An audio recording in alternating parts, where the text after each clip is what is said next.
வணக்கம் நண்பர்களே, உங்களை பார்த்து நான் மிகுந்த மகிழ்ச்சி அடைகிறேன். பரிசுத்த மத்தேயு எழுதின சுவிசேஷ புஸ்தகம் 8ஆம் அதிகாரம் 4ஆம் வசனத்தை பார்க்கும்போது மோசே கற்பித்த காணிக்கை செலுத்து என்று சொல்லப்படுகிறது.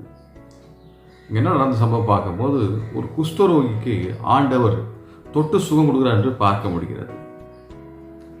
எனக்கு அருமையான தேவனுடைய பிள்ளைகளே, அப்போது ஆண்டவராக இயேசு கிறிஸ்து அந்த குஷ்டரோகியை பார்த்து சொல்கிறார், ஆசாரியனை உன்னை காண்பித்து மோசே கட்டளையிட்ட காணிக்கை செலுத்து என்று சொல்லி. இதில் நம்ம என்ன புரிஞ்சுக்கணும் அப்படின்னா, குஷ்டரோகி யாரும் தொட மாட்டாங்க இல்லை, ஆனால் இயேசு அவனை தொடுகிறார் என்று பார்க்கணும். இயேசு நம்மளையும் தொடுவார். ஆனால் மெயினாக என்ன பண்ணால் தேங்க்ஸ் கிவிங். ஆண்டவர் நம்ம சுகம் பெற்றுக்கிறோன்னா நன்றியை நம்ம மறக்கவே கூடாது. இன்றைக்கி அநேகர் பார்த்தீங்கன்னா கத்திட்டு சுகம் பெற்றுக்கொள்வார்கள், ஆனால் நன்றியை மறந்துடுவார்கள். எனக்கு அருமையான தேவனுடைய பிள்ளைகள் நம்ம அப்படி வாழவே கூடாது. மறந்துவோம். கத்தோட ஆசீர்வாதத்தை அதெல்லாம் பெற்றுக்கோங்க.